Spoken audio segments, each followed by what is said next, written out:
Hey guys, आज के इस वीडियो में मैं डिस्कस करने वाला हूँ एनसीएल रिसर्च के बारे में। कुछ कमेंट्स आ रहे थे कि एनसीएल रिसर्च पे फंडामेंटल एनालिसिस करना है। तो चलिए मैं एनसीएल रिसर्च पे फंडामेंटल पूरा एनालिसिस करूँगा और कैसी कंपनी है, इन्वेस्ट करना चाहिए या नहीं करना चाहिए, सारी बातें इस वीडियो में डिस्कस करेंगे। आने वाला समय में ये कंपनी ग्रो कर सकता है या नहीं, क्योंकि कोई भी शेयर में पैसे लगाने से पहले ये देखना बहुत ज़्यादा ज़रूरी होता है कि हम जिस कंपनी में पैसे लगा रहे हैं, क्या उसका जो भी बिज़नेस है आने वाला फ्यूचर में कहीं बंद तो नहीं हो जाएगा। सारी बातें यहाँ पे डिस्कस करेंगे। चलिए आगे बढ़ते हैं और देखते हैं एंजल रिसर्च के बारे में। तो guys, angel research and financial service limited नाम से क्लियर हो रहा है कंपनी फाइनेंस में काम कर रही है। इसका हिस्ट्री भी थोड़ा देख लेंगे। तो कंपनी का नाम काफ़ी अच्छा लग रहा है, angel research and financial service limited. Company का बिजनेस कैसा है वो भी देखेंगे। करेंट में इसका प्राइस है 0.56, मतलब 50 पैसे का ये स्टॉक है। 1 रुपये के कम के प्राइस में है। काफ़ी सारे लोग ये सोचते हैं कि 100 रुपये का स्टॉक अगर हम खरीद रहे हैं तो उसमें ज़्यादा पैसा लगेगा और ज़्यादा क्वांटिटी होगा भी नहीं। और अगर हम ये स्टॉक 1000 रुपये का भी खरीद लेंगे तो मेरे पास लगभग 2000 क्वांटिटीज़ आ जाएंगे। और अगर ये फ्यूचर में 100 रुपये का हो गया तो बहुत ही अच्छा प्रॉफिट निकाल कर दे सकता है। बेशक ये सब स्टॉक मल्टीपल रिटर्न्स निकाल कर देता ही है, इसलिए सबसे ज़्यादा इन्वेस्टर्स ऐसे स्टॉक में इन्वेस्ट करते हैं। हालांकि सबकी वैल्यू तो उतना ही होती है। अगर आप 2000 रुपये का किसी 100 रुपये वाले स्टॉक लोगे तो उतना ही होगा जितना आपका इसकी वैल्यू होगा, क्योंकि 2000 रुपये से ज़्यादा तो नहीं होगा। हाँ, अगर ये 10% बढ़ेगा तो ही आपको इसमें प्रॉफिट मिलेगा और इसमें भी 10% मिलेगा तो ही आपको इसमें प्रॉफिट मिलेगा।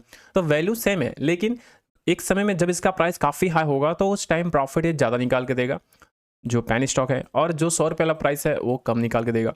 तो पैनी स्टॉक में इसलिए इन्वेस्टर्स निवेश करते हैं और अच्छे से होल्ड भी करते हैं। तो स्मॉल कैप जो स्टॉक्स होते हैं वो बहुत ज़्यादा रिस्की भी होते हैं। आगे डिस्कस करेंगे कि किस प्रकार से पैनी स्टॉक में निवेश करना चाहिए। तो 56 पैसे का ये शेयर है, 1.75% स्टॉक में गिरावट है। इसका प्रीवियस क्लोजिंग है 0.57, मतलब स्टॉक में 1 पैसे का ऊपर नीचे ट्रेडिंग होता रहता है। ओपनिंग प्राइस, हाई प्राइस, लो प्राइस तीनों यहाँ पे देख सकते हैं, कुछ ज़्यादा डिफरेंस नहीं है। 58 पैसे, 57 पैसे, 55 पैसे। तो इस बीच ही निवेशक यहाँ पे ट्रेड करते रहते हैं और छोटा छोटा प्रॉफिट बुक करते रहते हैं। पिछले 5 दिनों में कैसा स्टॉक ने ट्रेड किया है वो देख लेते हैं। तो न्यूट्रल है, कुछ भी यहाँ पे रिटर्न स्टॉक ने नहीं दिया है। एक बार ऊपर जाता है फिर नीचे भी आ जाता है। तो ऐसे ही इसमें अभी ट्रेडिंग हो रहा है। और 1 महीने की बात कर ले तो स्टॉक ने 24% का लॉसेस भी बना कर दिए हुए हैं। तो जो स्टॉक लॉस भी निकाल कर देता है तो वहाँ पे प्रॉफिट भी मिलते हैं, तो गिरावट बहुत ही ज़्यादा होता है। तो बीच बीच में हम कुछ लेसन भी लेते जाएंगे।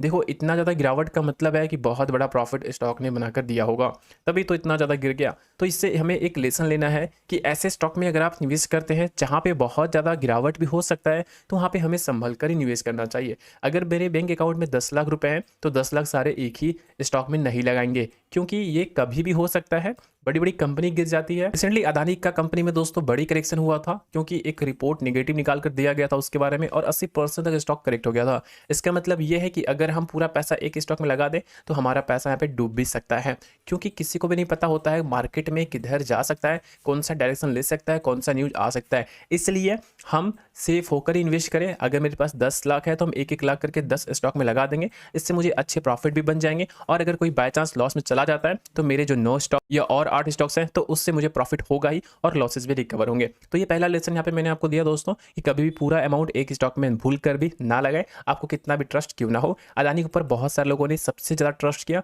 और आज अदानी के स्टॉक सारे के सारे स्टॉक में बहुत ही ज़्यादा गिरावटें हैं। 80% तक का स्टॉक में करेक्शन है।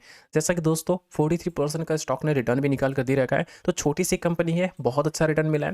तो यहाँ पे दूसरा लेसन मैं आपको बताता हूँ कि यहाँ पर ऑपरेटर्स बहुत ज़्यादा एक्टिव रहते हैं, क्योंकि प्राइस छोटा होता है तो वो यहाँ पे करोड़ों रुपए लेकर आते हैं और करोड़ों शेयर खरीद लेते हैं। इस प्रकार से स्टॉक में बढ़िया तेजी आता है।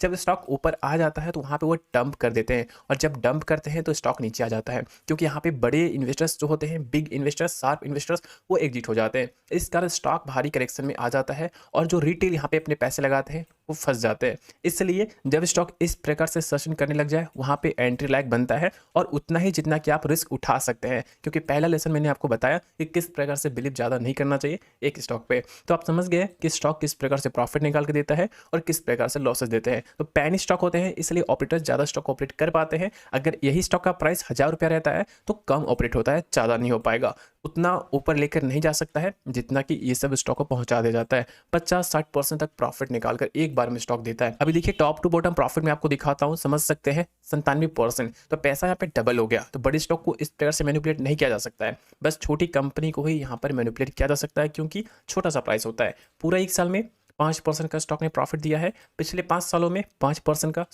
229% का स्टॉक ने प्रॉफिट निकाल कर दिया है। और यहाँ पे देखो कितना बढ़िया पंप हुआ है, 5000% का रिटर्न है दोस्तों। 5000% का रिटर्न मतलब समझ रहे हैं आप, एक अच्छे स्टॉक्स, एक बढ़िया स्टॉक्स जो बेस्ट स्टॉक है वो दोस्तों 5 सालों में भी नहीं देगा, वहाँ पे आपको 10 साल 15 साल होल्ड करना पड़ेगा, तब जाके एक large caps mid cap stock आपको वैसा प्रॉफिट निकाल देगा। और यहाँ पे छोटा सा प्राइस और एक बढ़िया रिटर्न, तो यही तो होता है एक पेनी स्टॉक में निवेश करने का बेनिफिट। यहाँ पे पंप होते हैं और पंप से रिटेल का भी पैसा बन जाता है, लेकिन कुछ रिटेल का पैसा फंस भी जाता है। अब यहाँ पे आप सोच सकते हैं जिसने पैसा यहाँ पे लगाया होगा बहुत अच्छा पैसा बनाया, जिसने बेचा वही अब वो 6000-7000% का रिटर्न है, और जिसने पैसा नहीं निकाल पाया, जो गलती कर गया, वो 76% का लॉस में अभी भी है। समझ सकते हैं 100 रुपया लगाया, 25 रुपया बचा हुआ है, 75 रुपया गोल हो गया।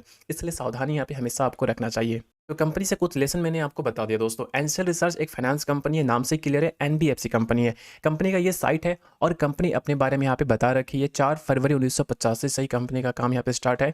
और कंपनी यहाँ पे देख सकते हैं टेक्सटाइल के साथ साथ कंपनी अपना फाइनेंस पे भी काम कर रही है। और नीचे भी रिसेंट यहाँ पे अपडेट कंपनी की तरफ से दिए गए, और इसमें कंपनी कुछ कह रही है, आप देख सकते हो।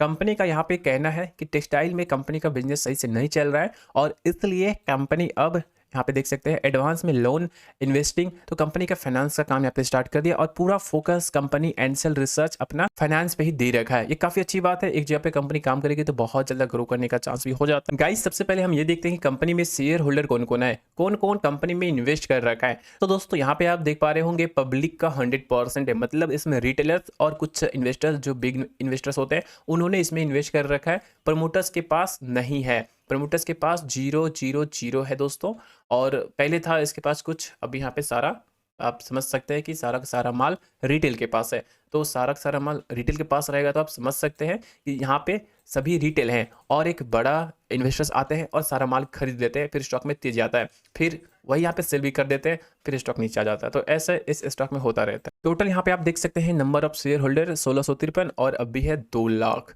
बहुत ही ज़्यादा नंबर है। रिटेल का ये नंबर है दोस्तों, इतने रिटेल इसमें इन्वेस्ट कर रखे हुए हैं। कौन कौन है पब्लिक में वो देख लेते हैं। तो देख सकते हैं इसमें बिग इन्वेस्टर्स एक भी नहीं दिख रहे हैं।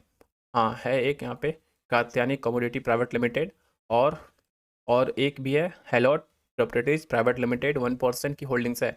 तो इसमें 2 इन्वेस्टर्स हैं जिन्होंने 1% का इन्वेस्ट कर रखा हुआ है, अच्छी बात है। तो शेयर होल्डिंग पैटर्न्स कुछ खास नहीं है, स्ट्रांग नहीं है, लेकिन मैंने एक बात बताया कि यह एक पैनी स्टॉक है। पैनी स्टॉक में ऐसा ही होता है, इसमें दाव लगाए जाते हैं। मैंने यहाँ पे 10,000 रुपये लगा दिए और छोड़ दी, फ्यूचर में अगर ग्रो हो गया तो अच्छी बात है, नहीं तो कोई बात नहीं है। ऐसा यहाँ पे समझ सकते हैं आप। 10,000 इसलिए कि छोटा सा अमाउंट है, जिसके लिए जितना कम है वो उतना वहाँ पे इन्वेस्ट करके होल्ड कर सकता है। अब कंपनी के कंपैरिजन कर लेते हैं कुछ और कंपनी से। एंसल रिसर्च यहाँ पे ये प्राइस है, ये मार्केट कैप है, पीबी रेशियो है, पी रेशियो, ईपीएस है, आरओई है, आरओसी है, पीएस है, एविटा है। तो यहाँ पे आप देख सकते हैं एंसल रिसर्च का 0.56 करेंट में प्राइस है। ये कंपनी का मार्केट कैप 63 करोड़ कंपनी का मार्केट कैप है, और भी कंपनी देख सकते हो उसी के आसपास कंपनी के मार्केट कैप है। तो इसमें दूसरा कंपनी जो अच्छी है यहाँ पे, जिसका पी की बात कर ले 9.73 है, ईपीएस कंपनी का 7 है, एक अच्छी कंपनी यहाँ पे मुझे दिख रहा है दोस्तों, और 6.94 इसका करंट में प्राइस भी देखो 67 है, और आरओसी कंपनी का 8 है, पीएस कंपनी का 4.18 है, विट्टा 8.17 है।